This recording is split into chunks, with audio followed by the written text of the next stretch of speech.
আজকে যেটা তোমাদের পড়াবো সেটা রাসায়নিক গতিবিদ্যার দ্বিতীয় পার্ট।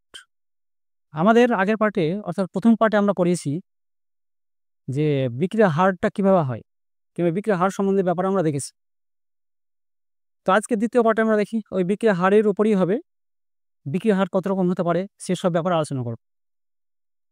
তো আগে যেগুলো আলোচনা করেছে বিক্রিয়ার হারটা, সে বিক্রিয়ার হারের ব্যাপারটা একটু আমরা দেখাই। মনে করো এ আর বি বিক্রিয়া করছে, উৎপন্ন করছে সি আর ডি। এর মনে করো অন মোল নিয়েছি, বি ও অন মোল নিয়েছি, সেখান থেকে তৈরি হচ্ছে সি ওয়ান মোল আবার ডি ওয়ান মোল। তাহলে এদের বিক্রিয়ার হারটা কেমন হবে? এক্ষেত্রে হচ্ছে 1 মোল এর সঙ্গে 1 মোল বি বিক্রিয়া করেছি, তৈরি হয়েছে 1 মোল সি আর 1 মোল ডি বিক্রয়জাত হিসাবে অর্থাৎ প্রোডাক্ট হিসাবে। তাহলে এক্ষেত্রে বিক্রিয়ার হারটা কিভাবে আমরা এক্সপ্রেস করব? তাহলে বিক্রিয়া হার, যদিও প্রথম ক্লাসে এগুলো হয়েছে, বিক্রিয়া হার আর সমান minus del A by del T সমান minus del B by del T সমান del C by del T সমান del D by del T. এগুলো কেন মাইনাস হলো, এগুলো কেন মাইনাস হলো না, প্রথম ক্লাসে এগুলো ডিটেলসে আলোচনা করা আছে। তোমরা যদি বুঝতে না পারো জায়গাটা, তাহলে প্রথম পার্টটা দেখে নিই অবশ্যই, তাহলে এই জায়গাটা বুঝতে পারবে। এবার একটা এক্সাম্পল নিই আমি। দেখালে PCl5কে গ্যাস, এটা আমি একে হিট করছি, তাহলে উৎপন্ন হবে PCl3 প্লাস Cl2, দুটোই গ্যাস হবে। তাহলে এর বিক্রিয়ার হারটা কি হবে? বিক্রিয়ার হার হবে minus del PCl5 by del T সমান del PCl3 by del T সমান del CH2 by del T. এ হচ্ছে আমাদের বিক্রিয়া হার। এখানে একটা জিনিস খেয়াল করো যে আমি কিন্তু 1 মোল বিক্রিয়ক, 1 মোল করে কিন্তু বিক্রিয়ক নিচ্ছি এখানে, ঠিক আছে? 1 মোল করে কিন্তু বিক্রিয়ক নিয়েছি, তাতে 1 মোল করে বিক্রয়জাত পদার্থ উৎপন্ন হয়েছে। তার জন্য বিক্রিয়া হারটার ডেরিভেটিভ যেটা এক্সপ্রেশন, সেই এক্সপ্রেশনটা আমি এভাবে লিখতে পারি, ঠিক আছে? Derive express. তার জন্য একটা এক্সাম্পল নিয়ে দেখালাম যে কিভাবে হয়। এবার যদি আমি বিক্রিয়ক এবং বিক্রয়জাত যদি আলাদা আলাদা মোলের হয়, তাহলে তার ক্ষেত্রে কেমন হবে সেটা দেখান। ধরলাম আমি 1 মোল এর সঙ্গে 3 মোল বি বিক্রিয়া করছে আর 2 মোল সি উৎপন্ন করছে। তাহলে এই ক্ষেত্রে বিক্রিয়ার হারটা কেমন হবে? এখানে আপনি খেয়াল করো যে এটা 1 মোল এ, 3 মোল বি, এটা 3 মোল বি আর 2 মোল সি উৎপন্ন হচ্ছে। 1 মোল এর সঙ্গে 3 মোল বি উৎপন্ন হচ্ছে, না 1 মোল এর সঙ্গে 3 মোল বি বিক্রিয়া করছে আর তৈরি করছে 2 মোল সি অর্থাৎ প্রোডাক্ট হিসাবে। এখান থেকে আমি বলতে পারি যে 1 মোল যখন এ শেষ হচ্ছে তখন 3 মোল বি শেষ হচ্ছে আর সে সময় 2 মোল সি উৎপন্ন হচ্ছে। তাহলে 1 মোলের জন্য যে রেটটা হবে নিশ্চয় 3 মোলের জন্য একই টাইমে তো 3 মোল শেষ হচ্ছে বা 3 মোল কমে যাচ্ছে। তাহলে এদের কিন্তু রেটটা কিন্তু কম বেশি আছে, ডিফারেন্স আছে। একই রকমভাবে সেই সময় 2 মোল কিন্তু সি উৎপন্ন হচ্ছে, তাহলে এরও যে রেটটা অর্থাৎ সি এর যে কনসেন্ট্রেট অর্থাৎ গাঢ়ত্ব উৎপন্ন যে হারটা, সেটা কিন্তু ডিফারেন্স, তিনটেই ডিফারেন্স। তাহলে এদের ক্ষেত্রে আমি কিভাবে সেটা মানে বিক্রিয়ার হারটা প্রকাশ করব? তাহলে আমি জানি বিক্রিয়ার রেট মানে কি এ এর অন্তরিত হার,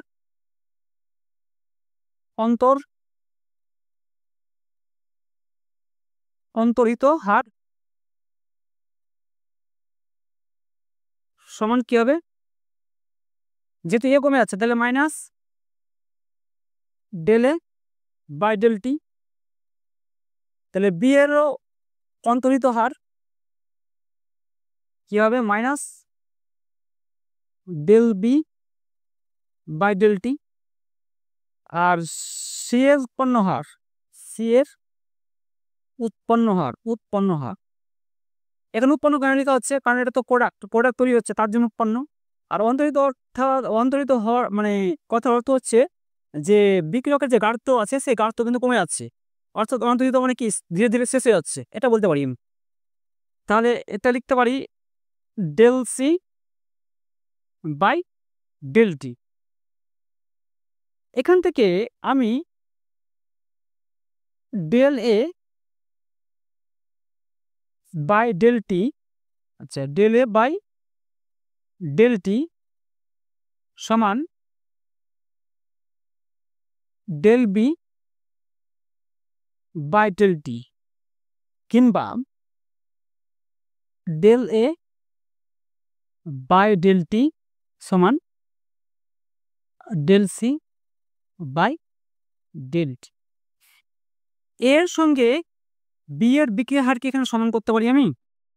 দেখি বিষয়টা, দেখো এখানে খেয়াল করা একটা জায়গায় যে এ যখন 1 মোল শেষ হচ্ছে ওই সময়ে একই সময়ে বি কিন্তু তখন 3 মোল শেষ হচ্ছে, তাহলে এদের শেষ হওয়ার রেটটা কিন্তু ডিফারেন্স। অর্থাৎ বলতে পারি এখান থেকে যে এ এর থেকে বি এর মানে এ যে হারে শেষ হচ্ছে তার 3 গুণ হারে বি শেষ হচ্ছে, অর্থাৎ এর রেসপেক্টে বি এর মানে রেটটা বলতে পারি 3 গুণ। তাহলে এখানে তো আমি সমান লিখেছি, তাহলে কিন্তু এটা সমান হয়ে যাচ্ছে, কিন্তু সমান তো এটা নয় অ্যাকচুয়ালি। এখান থেকে দেখতে বুঝতে পারছি আমি যে সময় এ 1 মোল শুরু মানে শেষ হচ্ছে সে সময়ে বি 3 মোল শেষ হচ্ছে, তাহলে এদের তো রেটটা অবশ্যই আলাদা হবে। তার জন্য কিন্তু আমি কিন্তু দুটো সমান বলতে পারি না। একই রকম ভাবে এর সঙ্গে যদি সি সমান করতে চাই, তাহলে যে সময় এ 1 মোল শেষ হয়েছে সেই সময় কিন্তু সি 2 মোল উৎপন্ন হয়েছে, ঠিক আছে।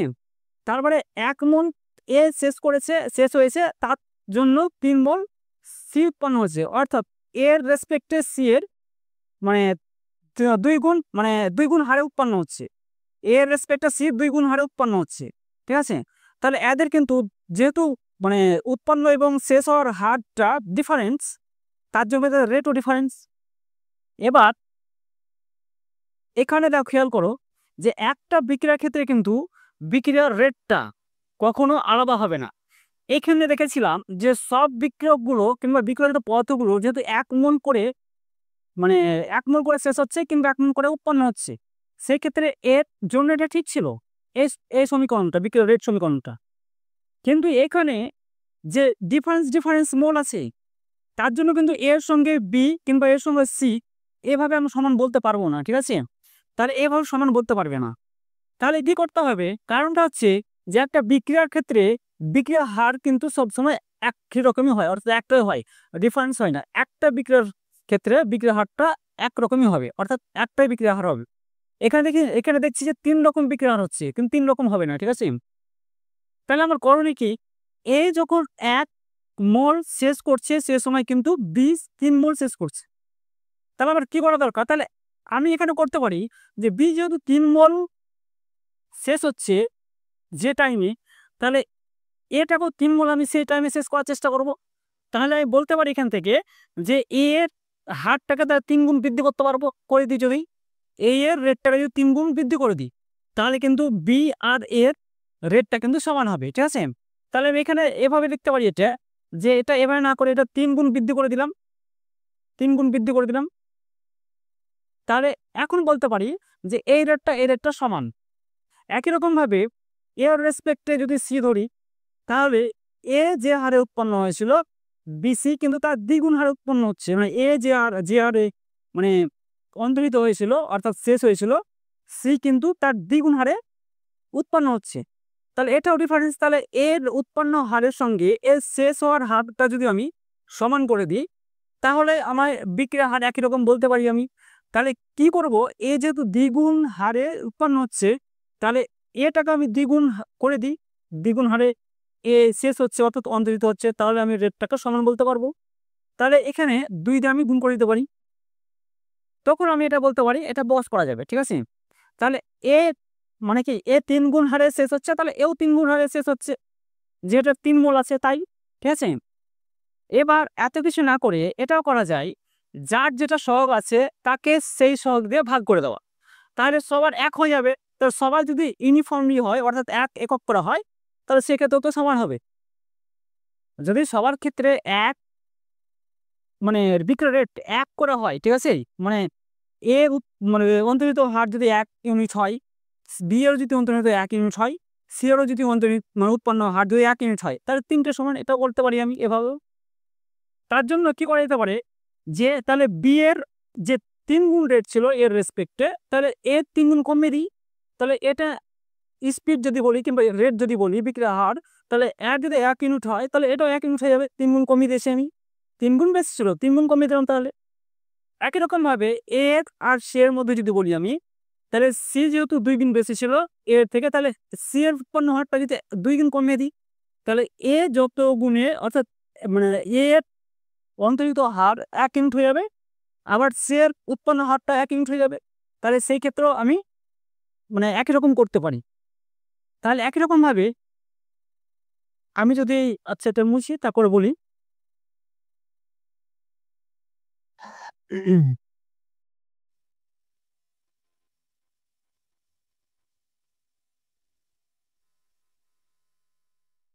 তাহলে এটা কি করা যেতে পারে, যে আমার এর সঙ্গে বি সমান করব, তাহলে কি বি এর যে 3 গুণ রেট ছিল সেই 3 গুণটা কি হলো কমিয়ে দিব, কিভাবে কমাবো, 3 দিয়ে ভাগ করে দেবো, তাহলে 1 ইউনিট হয়ে যাবে তার রেটটা। তাহলে বলতে পারি আমি minus del A by del T সমান minus del B by del টি।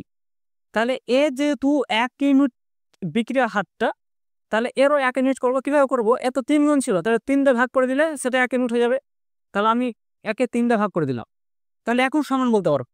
একই রকম ভাবে এ এর যে বিক্রিয়া হার আর সি এর যে উৎপন্ন হার তার সঙ্গে যদি সমান করতে চাই, তাহলে এ যেহেতু 2 গুণ হারে উৎপন্ন হচ্ছে এর থেকে, তাহলে 2 গুণ কমিয়ে দেবো, তাহলে এও 1 ইউনিট হারে হবে, আর এ তো 1 ইউনিট হারে হচ্ছেই, তাহলে 1/2। আচ্ছা, মোট কথা হচ্ছে যে যার যত সব থাকবে বিক্রয়ের রেট প্রকাশ ক্ষেত্রে সেটা দিয়ে ভাগ করে দিব, তাহলে আমি সব ক্ষেত্রে সমান পেয়ে যাবো বিক্রয় হার। তাহলে ওভারঅল যদি লিখতে চাই তাহলে আমি লিখতে পারি minus del A by del T সমান 1/3 del B by del T সমান 1/2 del C by del T.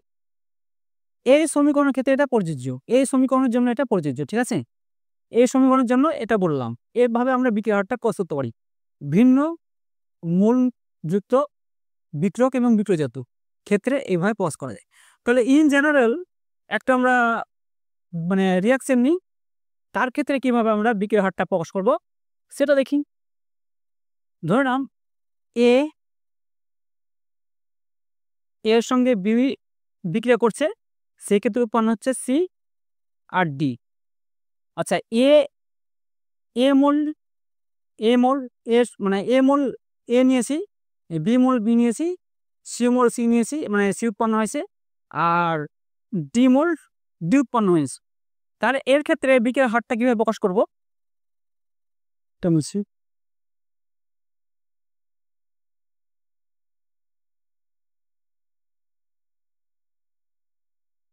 তাহলে এভাবে প্রকাশ করবো আমি।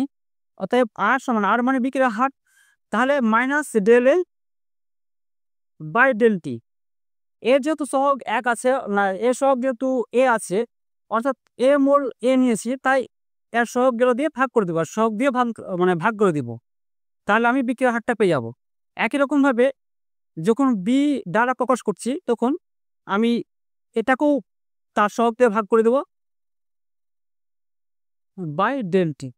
একই রকমভাবে সি উৎপন্ন হয়েছে, সিটাকে তার সহগ দিয়ে আমি ভাগ করব, তবে আমি সবগুলো একই আমি বিক্রয় হারটা পাবো। অর্থাৎ একটা বিক্রয়ের ক্ষেত্রে বিক্রয় হার একটাই হবে, অর্থাৎ একরকম হবে, আলাদা আলাদা হবে না। আচ্ছা, এটা ভুলে গেলাম, two del D by del টি।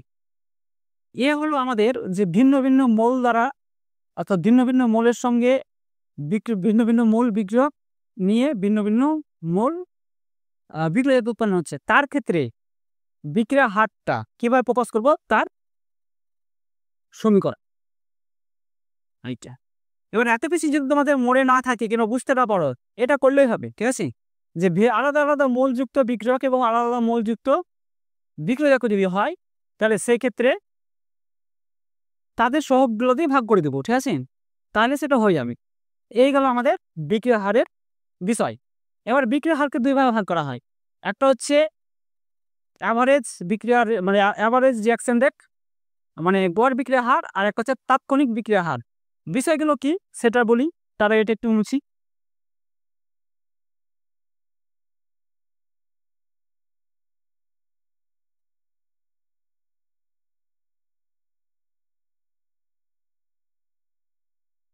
বিক্রিয়া হার একে দুই ভাগে ভাগ করা হয়, একটা হচ্ছে গড় বিক্রিয়া হার আর একটা তাৎক্ষণিক বিক্রিয়া হার। গড় বিক্রিয়া হার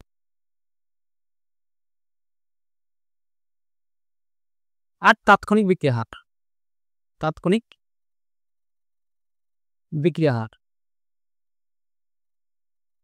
হার তাহলে গড় বিক্রিয়া হারটা কি? গড় বিক্রিয়া হারটা হচ্ছে একটা এক্সাম্পল দিয়ে বুঝাই প্রথমে, যে এ থেকে মনে করো, আচ্ছা এ না ধরে পি ধরতে মানে আর ধরছি রিঅ্যাক্টেন্ট আর প্রোডাক্ট, রিঅ্যাক্টেন্ট থেকে প্রোডাক্ট উৎপন্ন হয়েছি, তাহলে T1 টাইমে T1 টাইমে আচ্ছা T1 টাইমে আর এর রেট মানে আর এর গাঢ়ত্ব R1 এবং পি এর গাঢ়ত্ব P1। T2 টাইমে আর এর গাঢ়ত্ব অর্থাৎ রিঅ্যাক্টেন্টের গাঢ়ত্ব কমে R2 হলো, আর প্রোডাক্টের গাঢ়ত্ব বেড়ে P2 হলো।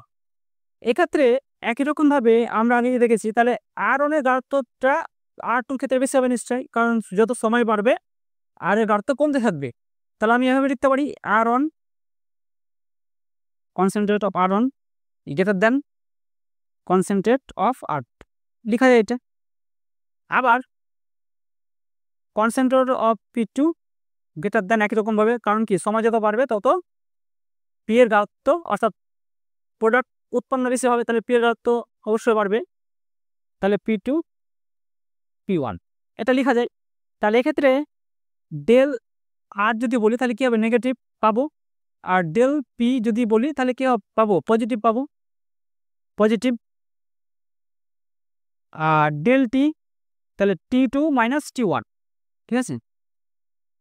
তাহলে এক্ষেত্রে বলতে পারি রিঅ্যাকশন রেট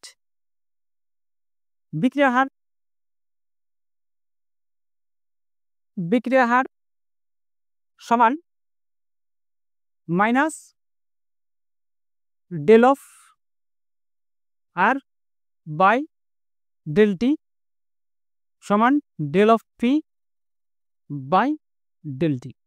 এখানে বিক্রিয়া হার না লিখে আর দ্বারা প্রকাশ করি, আর অ্যাভারেজ। তাহলে আর অ্যাভারেজ এখানে কেন করলাম আমি, যে দেখো এখানে খেয়াল করো একটু, যে T1 টাইমে বিক্রিয়া হার মানে আর এর গাঢ়ত্ব যা ছিল, ঠিক আছে, আর এর গাঢ়ত্ব যা ছিল অর্থাৎ T1 টাইমে বিক্রিয়া হারটা যা ছিল T2 টাইমেও কিন্তু সেম।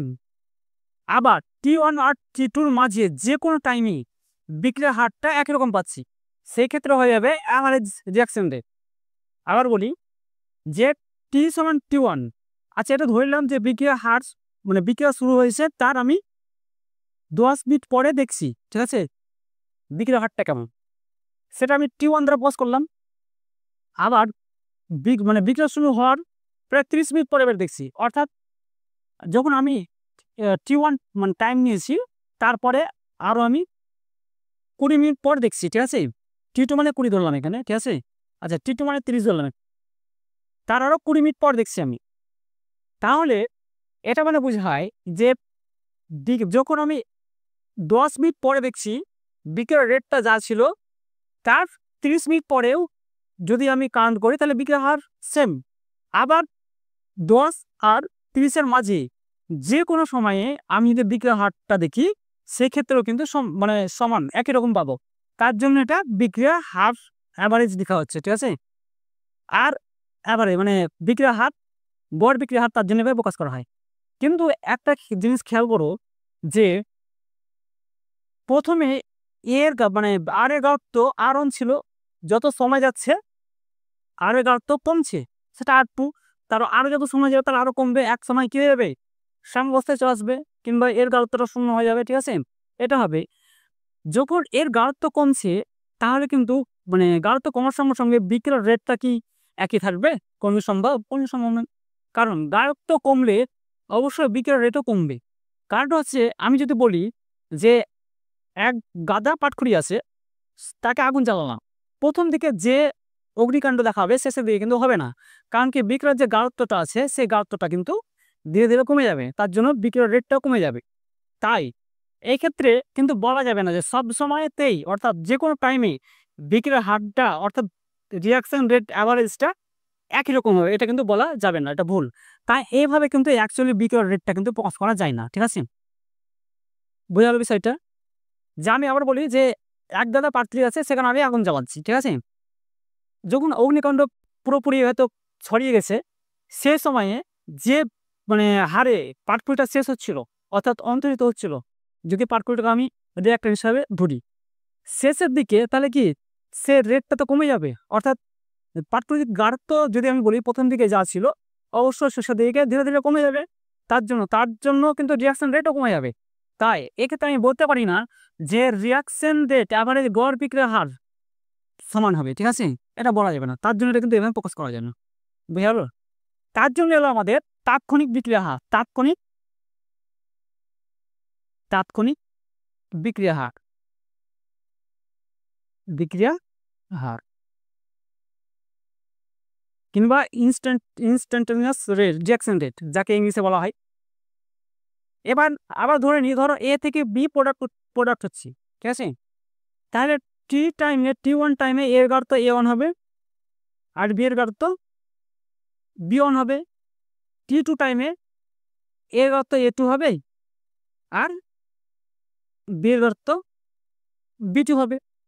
একই রকম ভাবে এগুলো দেখাচ্ছি না কোনটা বড় কোনটা ছোট, তোমরা বুঝে গেছো অলরেডি যদিও। তাহলে এটা রিয়াকশন রেটটা আমি কিভাবে প্রকাশ করবো? রিয়াকশন রেটটা প্রকাশ করা যায় আর সমান minus del A by del T সমান del B by del T. এখানে একটা লিমিট যোগ করা হয়, লিমিট দেওয়া হয়, লিমিট টি টেন্ডস টু 0 করা হয়। টি টেন্ডস টু 0 কেন করা হচ্ছে? কারণ তো এই যে ডেল মানে পার্থক্য, ক্ষুদ্র পার্থক্য, তাহলে অ্যাকচুয়ালি যে অ্যাভারেজ মানে তাৎক্ষণিক বিক্রিয়া হারের জন্য কিন্তু এটা লিমিটটা দেওয়া হয়, ঠিক আছে। এটা মানে যে কোনো সময়ে বিক্রিয়া হারটা একই রকম থাকবে, এটা মানে বোঝায় যে কোনো সময়ে বিক্রিয়া হারটা একই রকম থাকবে, তার জন্য কিন্তু লিমিট টি টেন্ডস টু 0 দেওয়া হয়। তাহলে এটা যদি করতে চাই তাহলে কি হবে, আমার ডেলটা স্মল ডি হয়ে যাবে। স্মল ডি এর অর্থটা কি বলছি আমি, ডি বাই স্মল ডিটা মানে ডেলটা স্মল ডি হয়ে যাবে যখন আমি লিমিট লাগাবো, লিমিট টি টেন্ডস টু লাগাবো, ঠিক আছে। তাহলে ডেল থেকে ডি হলো, তাহলে ডি তাহলে অ্যাকচুয়ালি কি ডিনোট করে আমাদের, ডি মানে হচ্ছে ডেলটা তো ক্ষুদ্র পার্থক্য, এবার ডিটা তার থেকেও ক্ষুদ্রাতি ক্ষুদ্র পার্থক্য বোঝায়, ঠিক আছে। তার মানে তাৎক্ষণিক বিক্রিয়ার হার দ্বারা এটা বোঝা যায় যে যে কোনো সময়ে বিক্রিয়া শুরু থেকে শেষ হওয়া পর্যন্ত যে কোনো সময়ে যে কোনো টাইমে আমি যদি বিক্রিয়ার হার যদি আমরা পরিমাপ করি, তাহলে প্রতিটা ক্ষেত্রে একই রকম মাপটা পাবো, মানে একই মাপ পাবো আমি, তার জন্য কিন্তু এটা করা হয়, ঠিক আছে। এর ডি মানে ক্ষুদ্রতি ক্ষুদ্র পরিবর্তন, ঠিক আছে, এর ক্ষুদ্রতি ক্ষুদ্র পরিবর্তন টাইমের রেসপেক্টে আছে, এখানেও ডি হয়ে যাবে, যদিও এখানেও ডি হয়ে যাবে, টাইমটা তো ক্ষুদ্রতি ক্ষুদ্র পরিবর্তন হচ্ছে, তা এইভাবে এটা প্রকাশ করা হয়। আর বিটা ক্ষুদ্রাতি ক্ষুদ্র উৎপাদন যেটা হচ্ছে, অর্থাৎ ক্ষুদ্রতম যে পার্থক্য, ক্ষুদ্রতম পার্থক্য এটা বোঝায়, ঠিক আছে, ডিটা স্মল ডিটা। এ হচ্ছে আমাদের মানে তাৎক্ষণিক বিক্রিয়া হার কিংবা ইনস্ট্যান্টানিয়াস রিয়াকশন রেট এটা বলে। এবার আমরা রেখাচিত্রের সাহায্যে দেখি যে গড় বিক্রিয়া হারের রেখাচিত্র তাহলে কিভাবে রিপ্রেজেন্ট হয়, ঠিক আছে। আমরা দেখলাম গড় বিক্রিয়ার হার আর তাৎক্ষণিক বিক্রিয়ার হারটা কি সেটা দেখলাম। এবার দেখি তাৎক্ষণিক বিক্রিয়ার হার কিংবা গড় বিক্রিয়ার হার। প্রথমে দেখি আমরা যে গড় বিক্রিয়ার হারে তাহলে লেখচিত্রে কিভাবে প্রকাশ করব। ঠিক আছে, লেখচিত্রের মাধ্যমে গড় বিক্রিয়ার হারকে কিভাবে প্রকাশ করব। তাহলে গড় বিক্রিয়ার হার, গড় বিক্রিয়া হার, তাহলে লেখচিত্রের সাহায্যে কিভাবে প্রকাশ করবো সেটা দেখি। ধরো টি এর রেসপেক্টে টি এদিকে বাড়ছে আর এদিকে গাঢ়ত্ব লিখলাম, গাঢ়ত্ব, আর এটা টি সমান 0।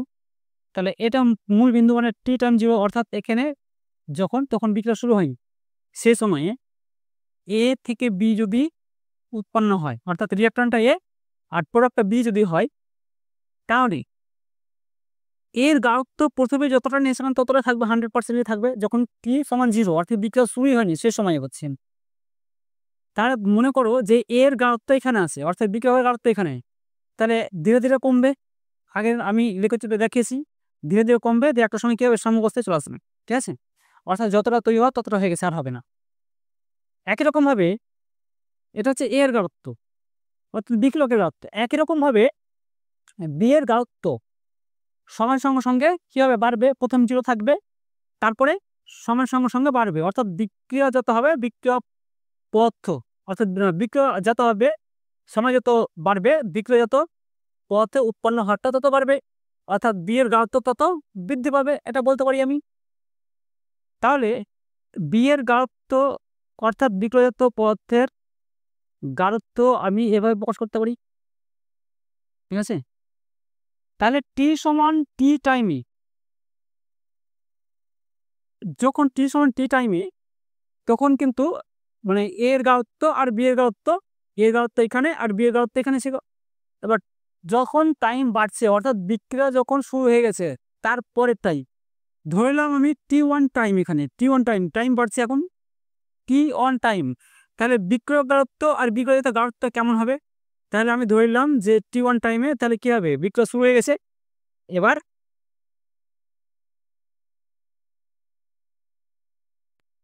তাহলে এর গাঢ়ত্ব কমে গেছে, এটা এর গাঢ়ত্ব, তাহলে এর গাঢ়ত্ব টি সমান 0 টাইমে যা ছিল, T1 টাইমে কমে এখানে এসেছে, বলতে পারি এখান থেকে। তারপরে আবার যদি টি সমান T2 টাইম নিই, তাহলে বিক্রিয়ার গাঢ়ত্বটা আরও কমবে। T1 যা ছিল T2-তে কি হবে, আরও কমে যাবে।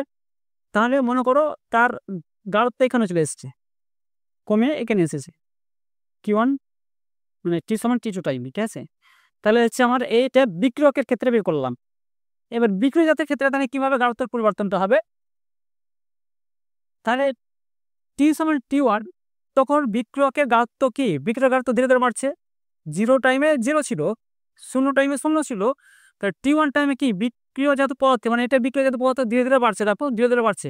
তাহলে বলতে পারি এখানে যে T1 টাইমে বিক্রিয়জাত পদার্থের গাঢ়ত্ব এটা এখান থেকে এটা এসছে, তাই তো, এই জায়গাটা। আর T2 টাইমে আরও বেড়েছে বিক্রিয়জাত পদার্থের গাঢ়ত্ব, তাহলে এখানে বলতে পারি যে এই বিন্দুটা এসছে, তাহলে বাড়ছে, টাইমের রেসপেক্টে বিক্রিয়জাত পদার্থ বাড়ছে। আর বিক্রিয়কের গাঢ়ত্ব তাহলে বলতে পারি বিক্রিয়কের গাঢ়ত্ব এই জায়গাটাই ছিল, মানে T2 টাইমে, T1 টাইমে এই জায়গায়, তাহলে T2 টাইমে কি হয়েছে, এখানে এসছে, তার মানে কি এটা বলতে পারি এই জায়গায় এসেছে বিক্রিয়কের গাঢ়ত্বটা কমে, টি সমান T1 টাইমে। আর T2 টাইমে কি হবে, আরও কমেছে, তাহলে আমি বলতে পারি একে এই জায়গাটা এসেছে বিক্রিয়কের গাঢ়ত্ব। তাহলে এখানে দেখো T1 আর T2 টাইম নিয়েছি, তাহলে তাদের টাইম পার্থক্যটা কি হবে, ডেলটি। তাহলে বলতে পারি যে এই টাইম গ্যাপটা, এই টাইমটাই ডেলটি, বলতে পারি এখানে এই টাইমটা ডেলটি। একই রকমভাবে তাহলে ডেল এটা কোনটা বলবো, ডেল মানে কি বিক্রিয়কের গাঢ়ত্ব পরিবর্তন বলতে পারি আমি, অর্থাৎ পার্থক্যটা। তাহলে পার্থক্য কত হয়েছে, প্রথমে ছিল এখানে T1 টাইমে যদি ধরি আমি, T1 টাইমে এখানে ছিল, তার মানে এখানে, এবার T2 টাইমে এখানে এসেছে, তাহলে এইটুকুই বলতে পারি আমি, এটুকু পার্থক্যটা বলতে পারি ডেলে, বলতে পারি আমি। বুঝাচ্ছেন, এটা ডেলে, এটা ডেলে বলতে পারি এটুকু। তাহলে এটুকু পার্থক্য হয়েছে T1 আর টু টাইম রেসপেক্টে। তাহলে বিকিরিত পদার্থের যে গাঢ়ত্ব, সে গাঢ়ত্ব তার পার্থক্য কেমন হবে? তাহলে টি T1 টাইমে এটুকু ছিল, এবার T2 টাইমে এটুকু এসছে, তাহলে কি তার পার্থক্য এটুকু হয়েছে, এইটুকু, তার মানে এইটুকু হয়েছে। তাহলে এটাই বলতে পারি ডেরিভি। এভাবে লেখচিত্রের সাহায্যে গড় বিক্রির হারটাকে প্রকাশ করা হয়। ঠিক আছে, তাহলে আজকে এইটুকুই থাক ক্লাস। পরের দিন আমরা তৃতীয় পার্ট নিয়ে আলোচনা করব। ঠিক আছে।